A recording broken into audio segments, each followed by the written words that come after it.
It should start in next few seconds. Yeah, I think if Hello, I'm being friends. very comfortable. Yep. So we are live again with a wonderful speaker today. His name is Jitu Bairati. Uh, he is partner and in BDO in North in India, right, sir? And he'll be sharing wonderful insights about investors' thought process while investing into startups of tier two and tier three cities. Uh, Jitu, sir, if you can quickly introduce yourself to the world. Yeah, sure. Thanks, Devesh. I basically lead the North India practice for BDO India. Quick background about BDO: we are a global financial services firm with presence around 165 countries. And India, we started 4 years back. With now we have around 3,000 odd employees, primarily all chartered accountants, and 14 offices across India in 11 cities. I lead the deal advisory practice where I work very closely with the PEVC funds as well as the strategic investors, which invest in the startups as well as the mature companies. So very closely also working with the Startup India Initiative and Invest India Initiative government has been advising them on startup rankings, state rankings framework. And in terms of my background, I did my law graduation and chartered accountancy from Jodhpur. I'm born out here and shifted to US after my completion of my chartered accountancy. Came back to 2011 when I saw that there's a lot of opportunity in India which is coming in. Wonderful, sir. So you've got an amazing experience. Uh, uh, Jitu, sir, one quick question to you. What's your Yeah. take? What's your take and your opinion for startups in tier two and tier three city? And I'll request you to extend that answer with respect to post-COVID era as well. So basically, I think startups, if you see, uh, first, in terms of the tier two and tier three cities, I personally believe there is a lot of disruption which is going to happen, and there is a lot of potential which is sitting out. And I was listening to the last session as well, which was very aptly put that there cannot be more resources pressure on the large cities, and technology being the backbone of it. Tier two, tier three cities are wonderful, I'll say, source of creating the talent and the jobs and the economy. I like work. I will tell you one of the very good company which we have got recently founded called Shop Kirana. These are two young guys based out of Indore, and those guys started a B2B business in a Kirana space. They have been recently funded by InfoEdge, and now they are planning for the subsequent round of funding. So I have ample of those stories with me, which are primarily from tier two, tier three towns, and have made a lot of good money in their venture. I think it's more about idea and the execution and the team. So be it tier two, tier three town, uh, what I particularly believe, if you have that capacity to market your company, your product, your service across India with a back-end team working in tier two, tier three town, it's a fantastic because you can achieve the best of the cost, which currently is the requirement of the COVID. So I know so many companies, especially in the SaaS setup, where there are a lot of talent which is sitting, especially on the service side, sitting in tier two, tier three towns. Like we have chartered accountants, we have a lot of players here. We can execute and a lot of engineers. We can execute back end lot of things, and we can market it across India or maybe globally. So there is a lot of potential to answer your question, Dinesh. And I believe tier two, tier three town is just fine. It's just it, and internet has given so much of opportunity in order to evaluate what can be done. If the business model is right, if there is a proper investor which has onboarded, which can guide it along with the mentor, I think then there is no stopping. And if you go back to the history, it's not that all the people they might be doing their businesses in Bombay, Bangalore, Delhi, but a lot of people are coming from art cities only. True. So like I've been doing one analysis and I realized that the most valued startups, right? If we count, majority of those startups, they have the founders from tier two cities. And when we talk about the bigger companies, we have top management hailing from tier 2 and tier 3 cities. So the skill is always there, the right resources are always there in tier 2 and tier 3 cities. It's just that they are not having opportunities, and that's the reason they move to larger cities to earn money. Right, sir. So, Sure. like during COVID, I am observing that lots of people they want to come back to tier 2 and tier 3 cities, smaller. They wanted to come back to their hometowns, right? Mhm. That will that will bring more resources to smaller and beautiful cities, right? And that should be channelized in the right way. And we believe, Marwadi at least believe that startups can play a wonderful role in ensuring that these resources are going to be utilized properly for the upcoming economic boom. What's your take on this, sir? I completely agree, but I think I will put one caveat. So there are two reasons. It's not only because of COVID people are returning. Definitely, there is a crisis in the economy on the demand side, and it's this Mhm. migration is not happening only from metro cities to tier two cities, even international level. Even True. if you talk about Middle East, there are a lot of people returning back. But Right. what is of key in terms of before starting this startup, what is the area we need to be engineered? So to give you a quick example, even in the angel investing, the core 3 to 4 sectors which are of the key, and in fact, not these 4 sectors at the key, not because of in the angel investing, but also for the VCs and the Ps, and which are very, very basic sectors. What we call it education, medical, healthcare, or medical, that is one and the same thing. Then is the agriculture. And then to sustain all this is the finance. If you put Mhm. technology to all of them, what we typically call it edtech, agri-tech, health tech, or maybe fintech. So if you Right. see, those are the very basic sectors and the basic necessities. Even a person is in tier two, tier three, or maybe in metro.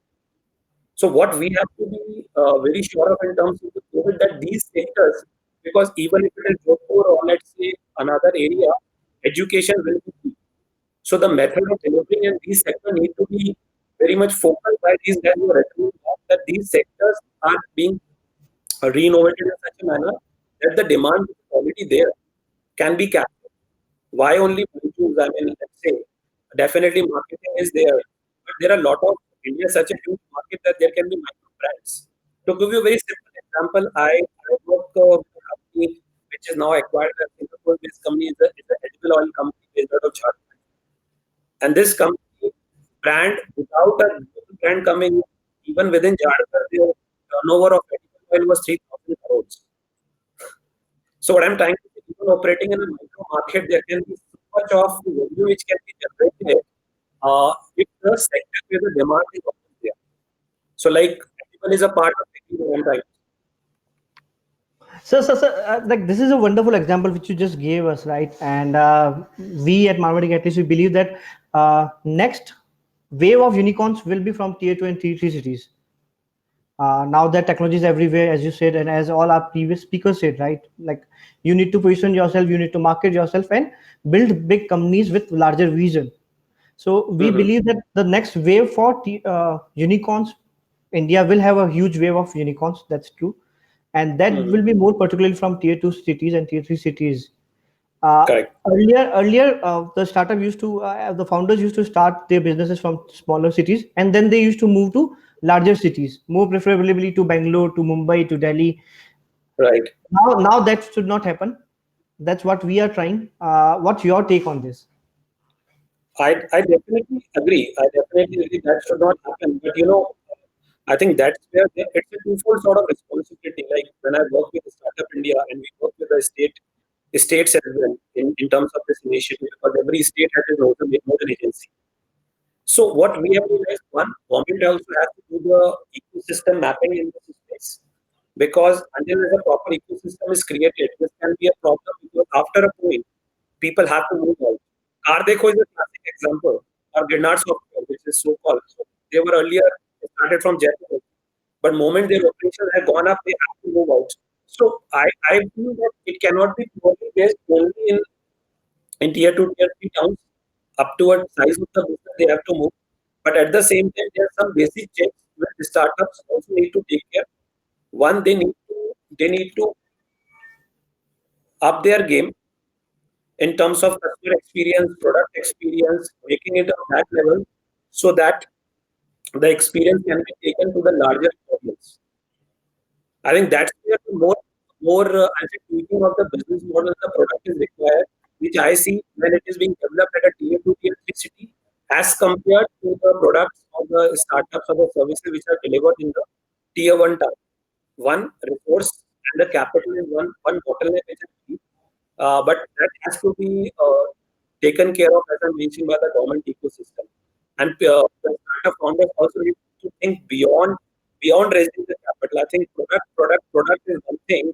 As I always say, like Patanjali, uh, they are not captured any market. They have created a market for themselves. Like Apple, they have created a market for themselves.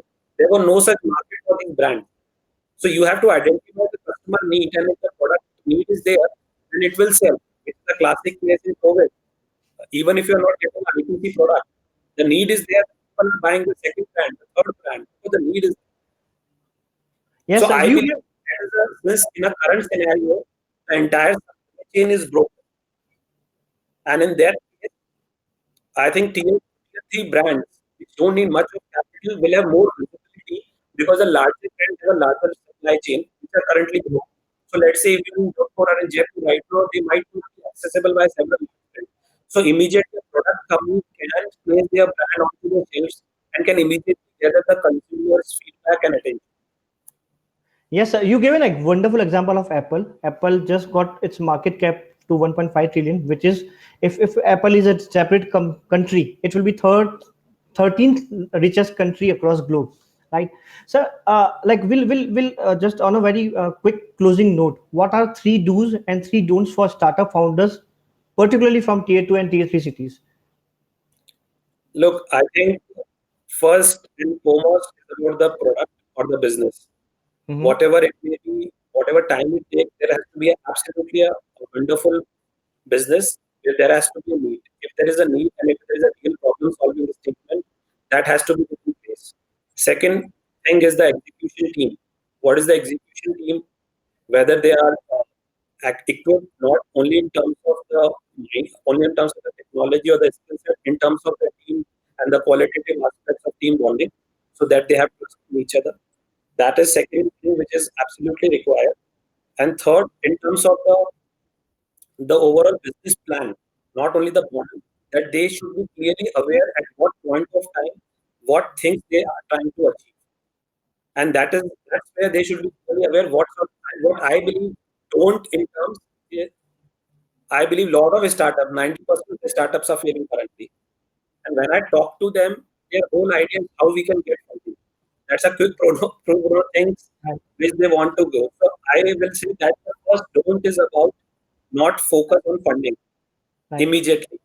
Because I because I would like to say every founder is 100% investor in his own business. I think he should be clearly aware of that he is also an investor. So the moment he will dilute slowly, he will make more wealth for himself. So they should not be rushed and hurry. First, he should try to make profitable business because the startup world has completely changed from matrices and the KPIs to the unit economics. Now, every investor wants to see the unit economics and a profitable and a cash making unit economics, not immediately, but in the near future. So, one, no rush for funding, focus on unit economics. So, it should not be only the business, another don't, should not be only a customer acquisition or building a team sort of strategy where the cash is being put in. I think this should be clearly focused. And in terms of the don'ts, another big thing, let's try to be a large fish in the small. What a startup should not try. Okay, we can be a Flipkart or there's so many business models which can be replicated. But I think the stage of India after 10 years now, this all started in 2010 and another thing was given in 2015-16 after Geo coming in. A startup should not try to become another Flipkart. He should see, okay, this is my area of highway. And in this, I should try to get number one because the brand recall would be the most important aspect. Just a very wonderfully put. Like I'm one of the startup founders. Like I'm running a startup. I've ensured that I remember all your points, and I'll be touch basing with you in upcoming months for your mentorship and your guidance. Thanks a lot, sir. Thank you, David. Thank you, Thank sir. you. Yep.